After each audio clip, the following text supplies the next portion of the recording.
Hello, so this is the RS class.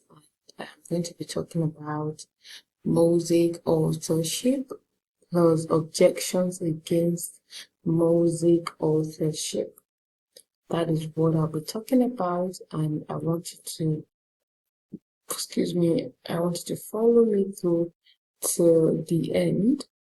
And please do well to subscribe if you have not subscribed to this channel. And I would like you to also give a thumbs up if you found this video useful, helpful, and please share with your friends. Okay, so let's quickly move on to the introduction part, the Pentateuch. So Pentateuch refers to the first 5 books of the Bible. We're talking about Genesis, Exodus, Leviticus, Numbers, and Deuteronomy.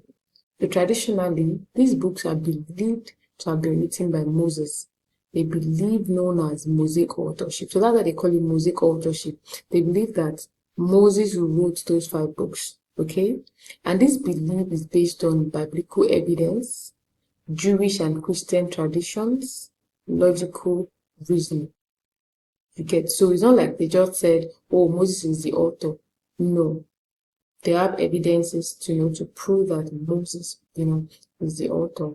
However, many scholars argue against Mosaic authorship, presenting objections based on also historical linguistics and textual evidence. In this note, I'm going to be looking at both sides of the argument in detail. So let's get right into it. Talking about Mosaic authorship of the Pentateuch, what is Mosaic authorship? What is Mosaic authorship? Okay, so Mosaic authorship is the belief that Moses wrote the Pentateuch under God's guidance. That's Mosaic authorship. They believe that Moses wrote the Pentateuch under God's guidance.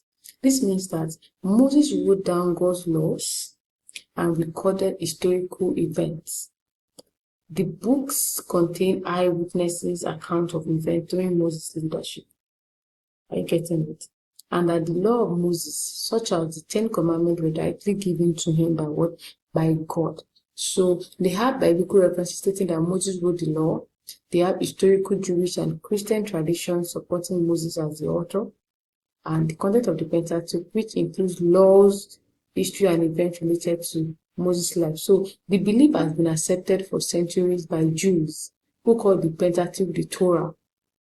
It's believed by Christians and even Islam, which also recognizes Moses as what? As a prophet. So let me take it again. So when we say Mosaic authorship, it is the belief that Moses wrote the Pentateuch under what? God's guidance, and Moses wrote down God's laws and recorded historical events, and that also the book contained eyewitnesses' account of events during Moses' leadership, and the law of Moses was directly given to him by God.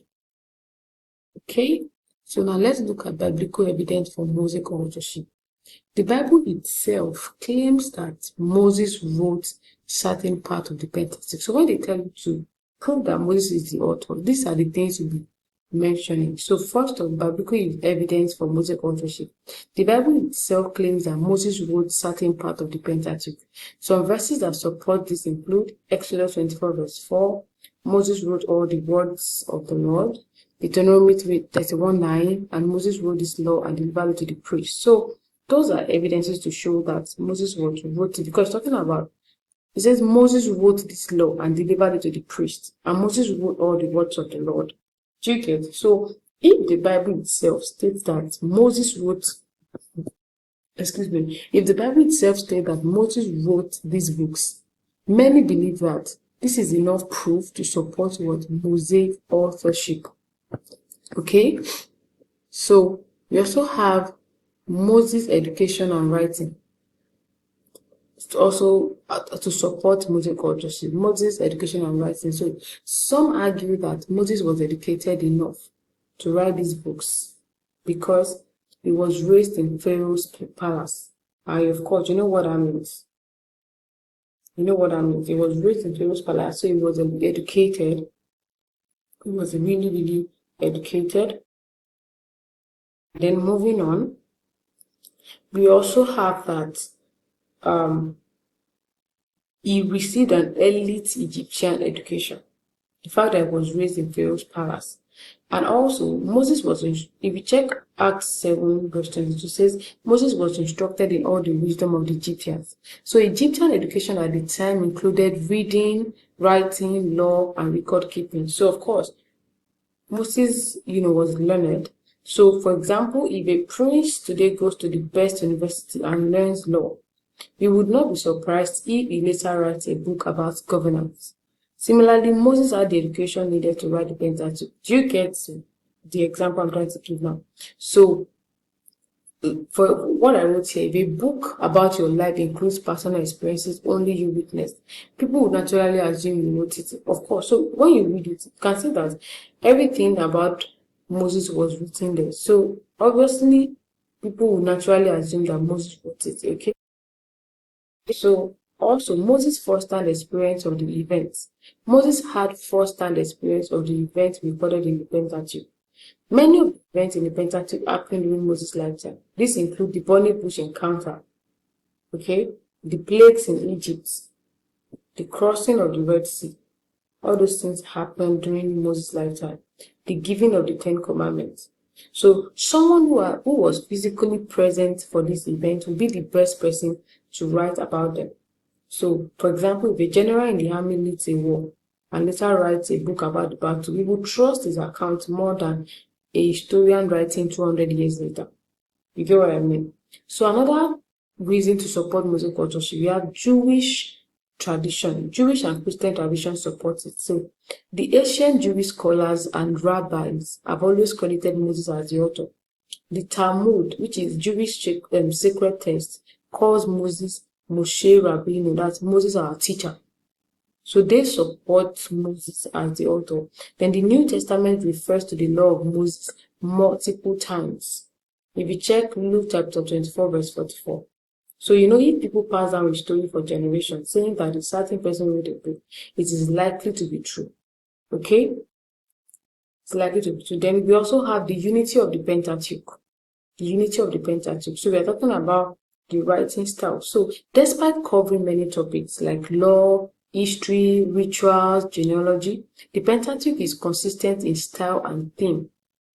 This suggests that one main author wrote it, rather than multiple people over centuries. So you can see, so the writing style and structure of the Pentateuch show consistency, which suggests what? A single author. So if 5 people write different part of a book without coordinating, it would have contradictions. So the unity of the Pentateuch suggests it was written by what? By one person. So let's look at objections against Mosaic authorship.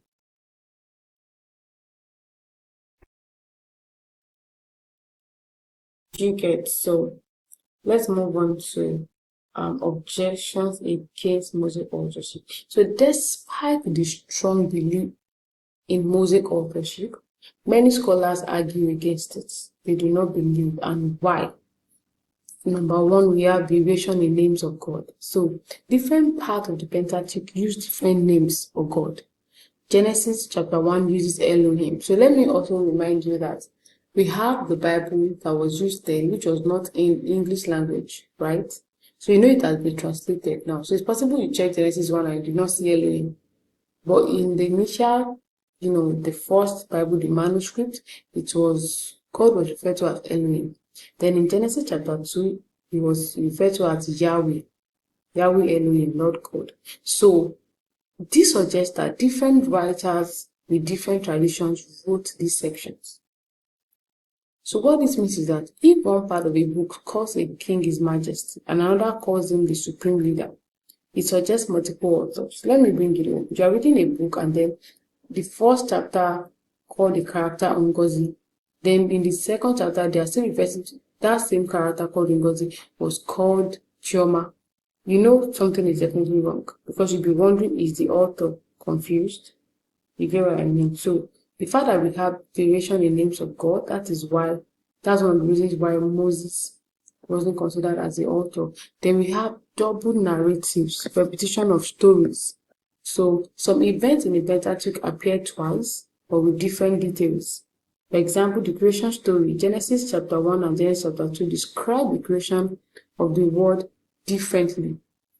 In the flood story as well, one version says Noah took 2 of every animal, another says 7 pairs of clean animals. So this suggests that different sources were, merged together. Okay, so like maybe someone wrote chapter 1, another person wrote chapter 2. Okay, so it's just like students telling the same story but with different details.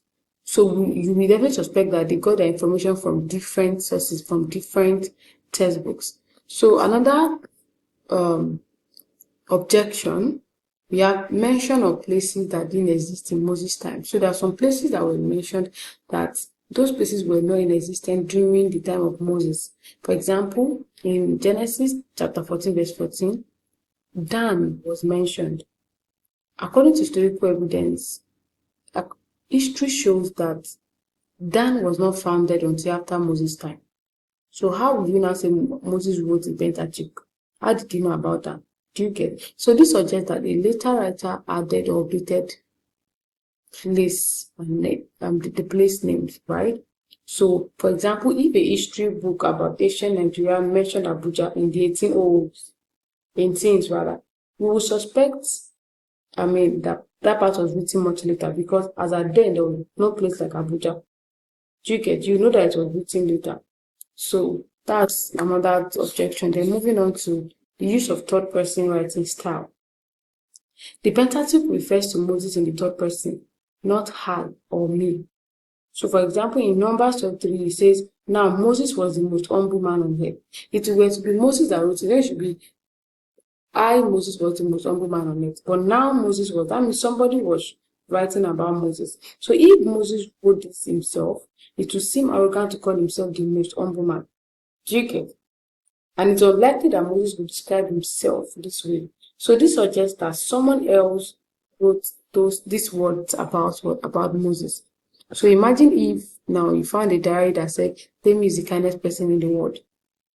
Wouldn't you assume someone else wrote it? You would now, because my name is Temi. So I would not want to write that about myself, except I decided to write in the third person, which is not the case in this situation. Then we also have the description of Moses' death in Deuteronomy 34. So Deuteronomy chapter 34 describes Moses' death and burial, including details about how the Israelites mourned him. So if Moses was the author, how could he have written about his own death? So this suggests that someone else, possibly Joshua or later writer, added this section. So if a book about your life included a chapter about your funeral, wouldn't that mean someone else wrote that part? Do you get? It is. So let's look at another thing, linguistics and writing style differences. So scholars also found different writing styles within the Pentateuch. Some sections are written in older Hebrew, while others use more modern Hebrew structures. This suggests that multiple authors from different time periods contributed to the books. So the writing styles, they saw different writing styles, older Hebrew, modern Hebrew. So it's just like, let's say, a book contains Shakespearean English and then others in modern slang. You suspect that, okay, maybe Shakespeare didn't write this part. Maybe another person wrote the parts, okay? So let's quickly do a short recap. I talked about Mosaic authorship, argument supporting Mosaic authorship, that the Bible states that Moses wrote it. Moses was educated enough to write it. He witnessed the events recorded, okay? Jewish and Christian traditions confirm it. The Pentateuch is consistent in style and theme.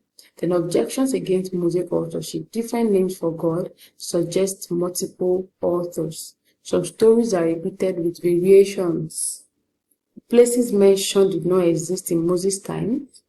The books refer to Moses in the third person. And also Moses' death is recorded in Deuteronomy 34. And also language differences suggest multiple time periods. So while the tradition holds that Moses wrote the Pentateuch, many scholars believe that multiple authors wrote and compiled the books over time. Do you get? So that's about that. So possible exam questions. What is the Mosaic authorship? Discuss the evidence supporting it. Explain 3 reasons why some scholars argue against Mosaic authorship. Discuss the significance of Deuteronomy 34 in the debate over Mosaic authorship. How does the use of different names for God support the multiple authorship theory? And give reasons why Jewish traditions strongly support Mosaic authorship. That's all, guys. Thanks for watching. Bye.